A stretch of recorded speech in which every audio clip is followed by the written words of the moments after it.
Hi, my name is Ryan, and welcome to my book channel. Basically doing this out of boredom and the desire to yap on about books that I both read and collect. Mostly I read a lot of science fiction and fantasy, but I do actually have quite a wide range in taste when it comes to things I read. I wasn't a big reader for a while in my late 20s, early 30s, but for some reason this last year and the year before last, really, not going all the way back to the pandemic, but I picked up reading again big time. Now I've been busting through about 50, 60 books a year. So we'll try to keep that up, trying to keep the excitement going with this channel. So these will be infrequent videos. I'm not really going to do too much more than just share what I've been reading every month, and then once in a while share a book haul. But in this introductory video, you get two for the price of one. Both going to talk about what I read over the course of May in 2025, and also the large amount of books I picked up last time I went to the major city near where I live. So yeah, let's get that one started. So first up this month, the fuck am I doing? So starting off this month, first thing I read was Gate of Ivrel by C.J. Cherryh. Let me see if I can get this in here. I like C.J. Cherryh. She's an interesting author. I think this is maybe her second written but possibly first published book, having this very nice Daw edition. I'm a big fan of Daw books in general. Yeah, I think, she's not like the most ideas-y writer. She's not like a PKD or Zelazny or someone like that. But good prose, interesting characters, well-rounded characters I found in this. No spoilers on these. I do recommend picking up basically any C.J. Cherryh that you see. They're usually easy reads. This especially, as you can see, is quite small. Basically, the basic plot of this one is we're introduced to the main character, whose name I've forgotten. A lot of weird fantasy names in this book. He is like the bastard son of this kingdom on some planet that is not Earth, but it was colonized by humans at some point. I mean, it's all very kind of like medieval swords and sorcery type of stuff. So he accidentally kills one of his brothers and then gets kicked out of the kingdom. On his wanderings after being kicked out of the kingdom, he meets Morgaine, the lady on the cover here, who is trying to reach the titular Gate of Ivrel for the reason of wanting to destroy it. Yeah, and I don't want to get too much into spoilers. It is a nice, clean little read. I'm keeping this one. As you can see, I've already bagged it up. I bag up most of my books. Next thing I read was this, Phyllis Whitney's The Winter People. Not usually my wheelhouse. This is like kind of a romantic mystery, which is a genre that I feel like is pretty popular nowadays, although this dates back to what, like the 60s? 69, yeah. It's a book club edition. I just picked this out of a little free library at some point. I don't actually remember when. Probably a few months back. But it's a good read. Again, clean, easy breezy prose. Solid little mystery going on. My dog is barking. Just the one? Anyways, what was I saying? Solid little mystery. Again, pretty short, nice, easy read. I'm not keeping it just because I don't really want to read it again. I think that's kind of my criterion for keeping books. Yeah, they have like specific value to me, like emotionally, like someone gave them to me, or I found them at a particularly memorable point in my life, that sort of thing. Or I really enjoy them enough that I want to read them again. In this case, enjoyable, but don't want to read it again. What's the plot? Basically, this lady's working in a museum where one day she meets this man who kind of sweeps her off her feet. They get married rapidly, and they adjourn to the annual Christmas gathering at this man's like manor house in like some country part of New York. I forget exactly where. Oh, the man she meets is like a sculptor, basically. But he's been, not basically, he is a sculptor. But he's been completely unable to actually accomplish anything artistically for years and years and years, and he's inspired by her. So it's kind of creepy right off the bat, where he's just like, you're my muse. Let me drag you out to my country house to meet the family after we get married within 2 weeks of meeting or whatever. So she runs into first person at the manor house that they meet is like the live-in maid who is the aunt of the gentleman. She's basically like, oh, be careful, falling into a pit of vipers here with this. Then they meet the dad, the dad is also this famous artist. And she expects him to be really like severe and cold, but he's actually quite warm and welcoming. And then the sister, who's the primary antagonist of the whole thing, who may or may not be some kind of witch. It's really unclear. The book actually goes in some kind of crazy places, which it's unclear if it's like supernatural or just like people having psychic breaks from reality, that sort of thing. But yeah, enjoyable. Enjoyable enough that I will probably, if I find more Phyllis Whitney books in the wild, just pick them up to breeze through them. Because yeah, it was a fun little read, pretty short, and yeah, not in my usual wheelhouse, like I was saying. Third thing I read this month was, honestly, probably my favorite thing I read this month, which was My Antonia by Willa Cather. I honestly picked this off my shelf because I had totally expected to put that right there. Yeah, it's nice. We'll do that with the rest.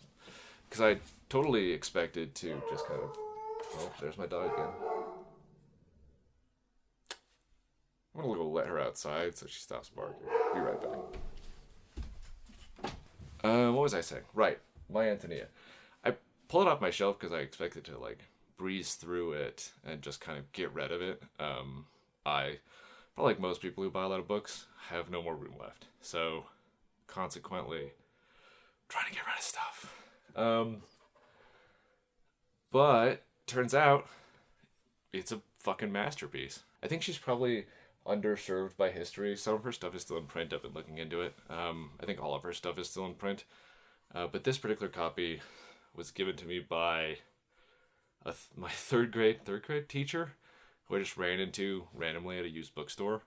And I said, hey, pick some books out for me, just because I'm interested in like what she's got rolled around in there in terms of things she thinks people should read. And this was one of them. It's actually the one I remember her specifically picking out for me.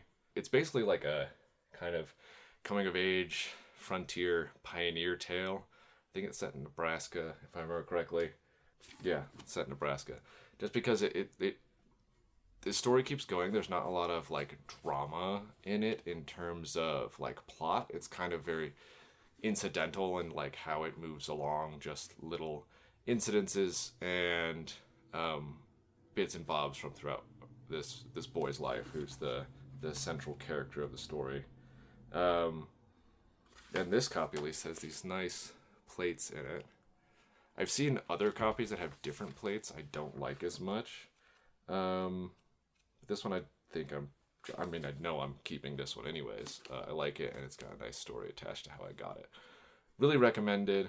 Again, I think really underserved in terms of what people know about her or how well read she is. You go to a lot of classic section stores, and there's endless, like Jane Eyre and Little Women and stuff like that. And I think Willa Cather deserves to be up on the shelves with those people, as represented as them, as represented as those books, rather. The Bronte sisters and so on and so forth. But she's just not, and that's kind of sad. But anyways, really good book. Highly recommended.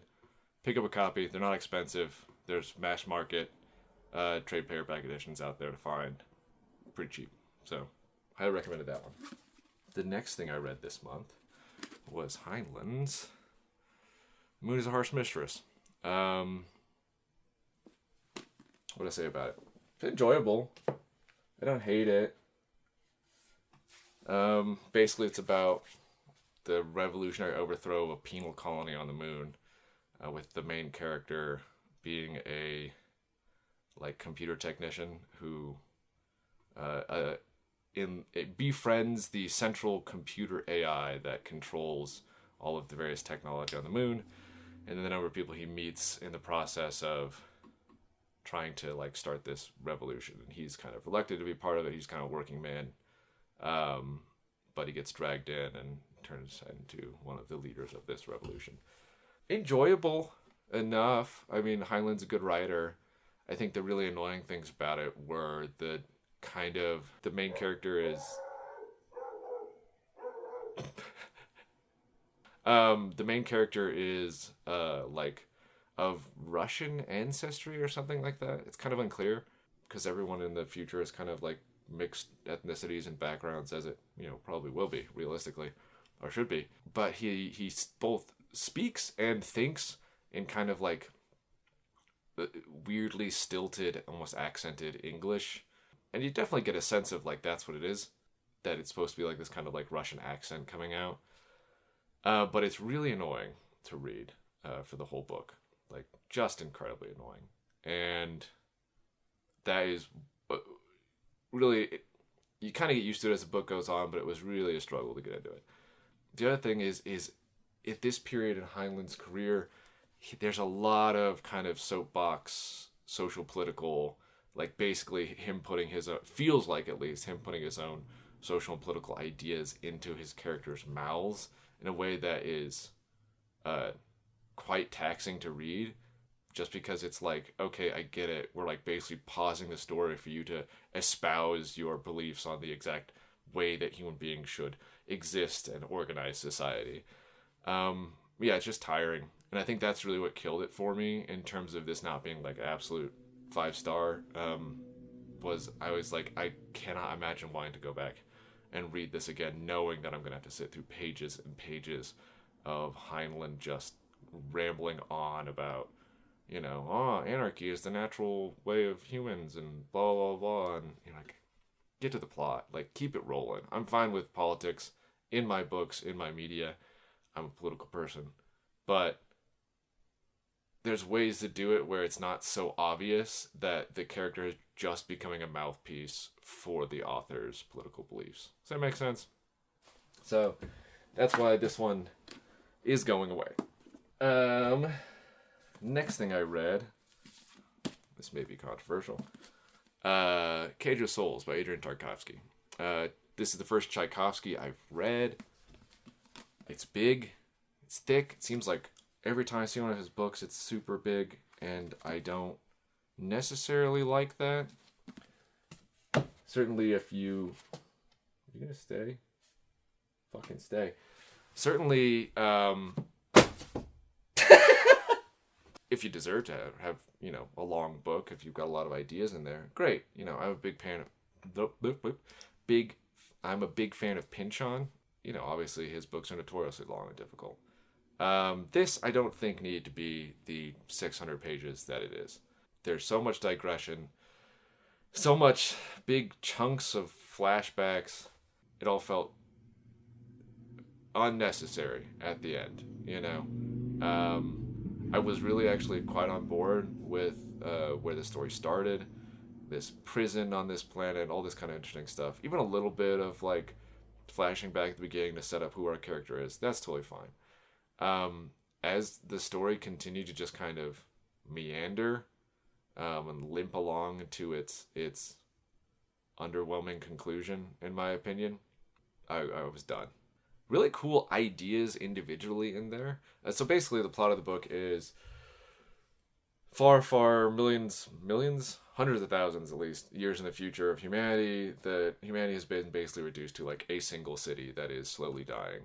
Their main character, whose name I don't remember, and don't care to find out, is like a scholar, and he is being sent to a perma-jail out in the middle of this swamp where there's no chance of parole or escape or anything like that, just a life sentence to work at this kind of like self-sustaining floating prison in this swamp.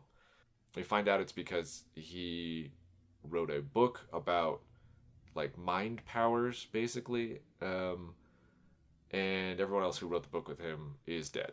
And the story just kind of meanders from there. Like, he meets a dude on the prison barge who's like going to the prison to be a prison guard rather than a prisoner. They become friends. He makes friends with some cellmates. He meets the obvious overall antagonist of the book rather quickly. And stuff just kind of limps along to the ending.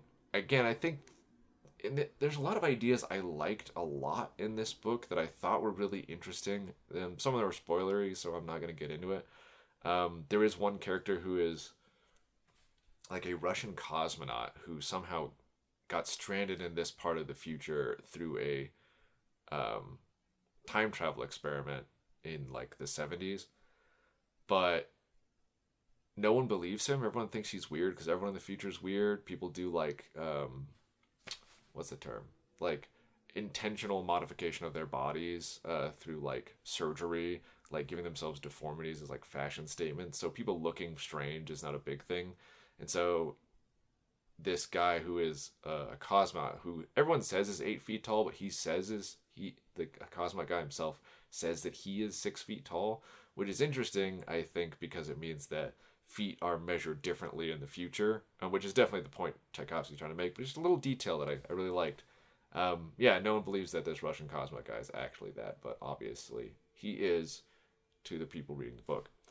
A lot of stuff like that, really cool ideas thrown in there, but ultimately it kind of amounted to nothing. Not nothing, but it was a whimper rather than a bang at the end, you know? So yeah, not keeping it. Not particularly excited to pick up another Tchaikovsky. Too long. Maybe if someone has a really good recommendation for like one of his that is like the best and isn't part of one of his series, because it seems like he does a lot of series, and I'm just not about that, man. I'm not. I like singletons. Series fine if I'm really into it. I like CJ Cherry has a number of series that I'm really into, but by and large, if you're writing a series of like 5 books that are all 600 pages, fucking miss me with that shit. And then lastly, this month, I read Nicholas Royle's White Spines. Heard about this through the YouTube channel Outlaw Bookseller. Sounded really fascinating. Was a really fascinating read. This is one I'm absolutely keeping. Because it breezed by. It was so easy to read. And so, like, all about all the things that I enjoy about book collecting, like the weird little oddities, looking after particular, like, liveries, particular editions of things, you know, the excitement of browsing a secondhand store and finding just the thing you were looking for. And also, like, the weird ins and outs of that kind of hobby, book collecting as a hobby. Really, really fun. I mean, there's not too much to say about it. It's kind of like part memoir, part like literary nonfiction, and it just kind of rambles along. It doesn't really have to go anywhere because it's just kind of about book collecting and like sort of about picadors. Sort of. I mean, the last chapter is definitely, and he touches on them a lot. He talks about them off and on, but it's about a lot of things. Just about the experience of collecting books, really. And that's fun. I think it's really great. So yeah, that's staying on the shelf. So moving on to what I got recently when I was buying way more books than I intended to. Start with the hardbacks, because I've got one right here. I've been collecting Tiptree for a while now. I really like Tiptree. So this is the Tales of the Quintana Roo in Arkham House. Yes, from the Arkham House edition. Really, really excited to actually read this and pick this up. Tiptree has been endlessly fascinating me for a while now, and every time I see one of her books that I don't have, I kind of have to pick it up, or almost compelled to. There is like a new compendium of her stuff, I forget the name of it, that came out in like 2023, something like that, that I have no desire to pick up. I don't like the cover, and I think, given that I have just about everything else of hers, I probably don't need to pick it up. So, this was a belated birthday present from my brother. Adam Roberts' Yellow Blue Tibia. Big fan of Adam Roberts as well. Very excited to dig into this at some point.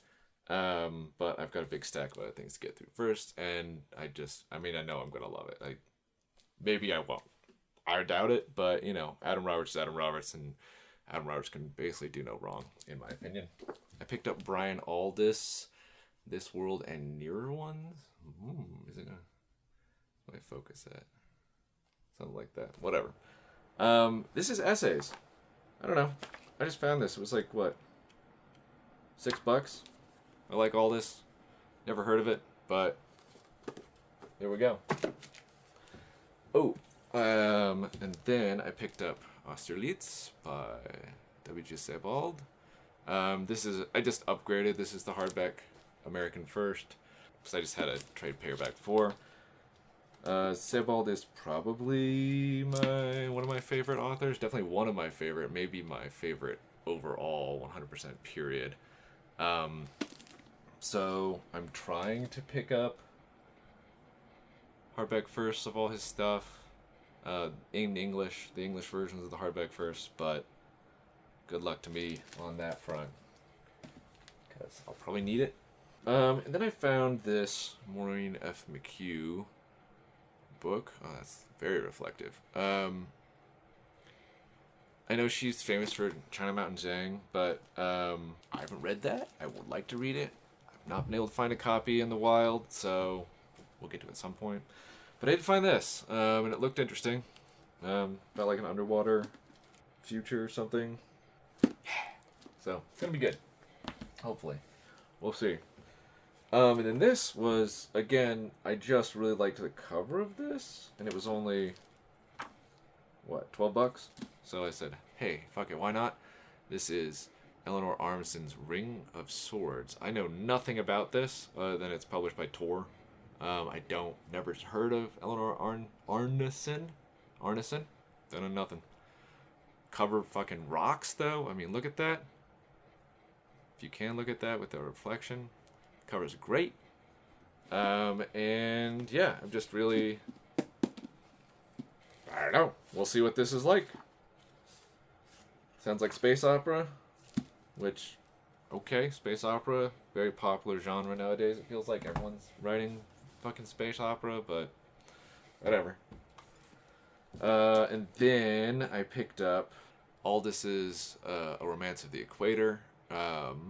It is a collection of his short fantasy fiction. Again, I'm a big fan of Aldiss, so I said, why not? I already had, what's it called? It's over here. Man in His Own Time, which is a collection of Aldiss's short SF work. It's good. So Aldiss is generally good. Honestly, Aldiss is kind of the reason I got back into reading in general, in a big way. I happened to find a copy of Nonstop at a little free library and picked it up and blazed through it in basically a single night. Just sat there. It's not a long book. I mean, it's not even 200 pages. And went wow, I forgot how much I love science fiction and reading. And now I've got way too many books. So, and then the last of the hardbacks over here is a nice book club edition of Dangerous Visions. Is that focusing? Harlan Ellison's Dangerous Visions. Very nice. I think you'll agree. Little spine faded.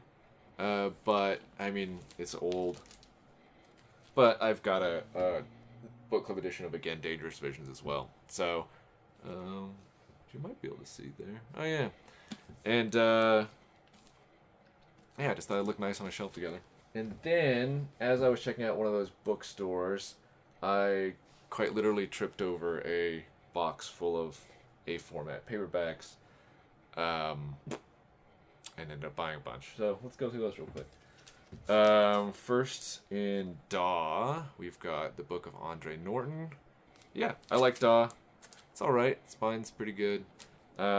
I've not actually read any Andre Norton yet, but I've bought a lot of her books.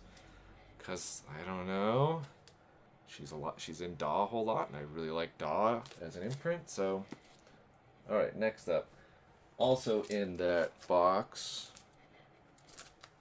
found both of these, which are best SF stories from New Worlds 1 and 2. Yeah, obviously New Worlds, famously edited by Moorcock. I haven't actually read anything from New Worlds, like no New Worlds anthologies or actually issues of it or anything like that. I'm sure I've circumstantially read short stories or piece of fiction that originally appeared in it. But yeah, I thought, hey, New Worlds, and look at those lineups. I mean, come on. Aldous, Ballard, Dish, Zelazny, Baldus, Baldus, Ballard, Aldous, Zelazny, Brunner, Dish again. Like, can't really go wrong. Can't really go wrong. Oh, and then I did find also this New World Quarterly #2. So that's nice. New Worlds, Michael Moorcock, J.G. Ballard, right on the front. Come on. Come on, it's gonna be great. Ooh, yeah. These, which are Berkeley Science Fiction. Best of SF 1969 and 1968. Amazing lineups, edited by Harry Harrison and Brian Aldiss. Get that in focus here. Fantastic line of writers: Sheckley, Asimov, Silverberg, Lieber, Anthony Burgess, Ballard, PKD, Frederick Pohl, Ursula Le Guin, Aldous Budrys. So yeah, don't really know much about it. I've never seen these before, but they seem like quite nice additions. And yeah, pretty good condition. All of these, by the way, were like $3 a pop, so can't really go wrong. Big score here because I have been looking for these particular books for a while. I would like the Golanx SF Masterworks editions of a couple of these, but can't really get those in the U.S., so at least not widely available. But first up, Silverberg's The Book of Skulls in a nice Signet edition. Yeah, again, $3. Can't go wrong. Been looking for it forever. So, and then Silverberg's Downward to the Earth, also in Signet. And then, finally, and I've already sealed this one up because I have a mass market trade paperback of it, is Silverberg's Dying Inside. In Ballantine. And at least in the cover, I haven't done any research, but written inside it did say this was a paperback first. So maybe. I don't know. It was $3. I don't really care if it was the paperback first or not. Then, speaking of Moorcock, I got Moorcock's Elric at the End of Time in this nice Daw edition, although it's the black spine of a later Daw. I have this in the Daw edition that mimics the kind of, I think it was Berkeley covers, like the silver border Elric ones, which I knew I had, but I wanted it in this one with the full art, and I happened to find it actually at a second in Charles. Probably paid a little too much for it. It was like $10, which the person checking me out thought was crazy to be paying for a book. But, kids these days. Very excited. I would like to eventually get all the Elric books in Daw. I think I have 3. I've got the first one, and then I've got Weird of the White Wolf, and now this in Daw. I have them all in the silver bordered, what is that, Berkeley, and then someone took it over after them. I think it's Berkeley imprint. But I'd like them in Daw. And then C.J. Cherry, Hellburner, which is the sequel to Heavy Time, and is like a quasi prequel to Down Below Station and the rest of those in the Alliance Union War universe. If I like this as much as I liked Heavy Time, I will upgrade to a hardback first. If I don't, I'll get rid of it. But I have a feeling I'm going to enjoy it. Anyways, but yeah, C.J. Cherry, fantastic. There's been a long-running joke in my group of friends where we just try to incorporate One Must Imagine Sisyphus Happy from the Camus essay into conversation. But I never actually read that Camus. And then in that same stack of A formats, here we go. Camus, The Myth of Sisyphus. So yeah, I can't complain. $3. I actually gotta read the essay that I make jokes about all the time.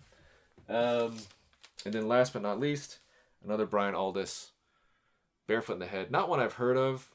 Yeah, looks interesting. Cool cover. Very like 60s psychedelic, that sort of thing. But that's pretty much it. So for an inaugural little YouTube video or whatever the fuck this is, dog wants back in. Yeah, it's all right. Let me know what you think. Comment down below on how wrong I am about Adrian Tchaikovsky or whatever. Thanks for watching. If you did all the way to here, I'll probably do this about once a month, maybe a little more often if I really feel like doing a book haul video or have something to talk about. Yeah. Cheers.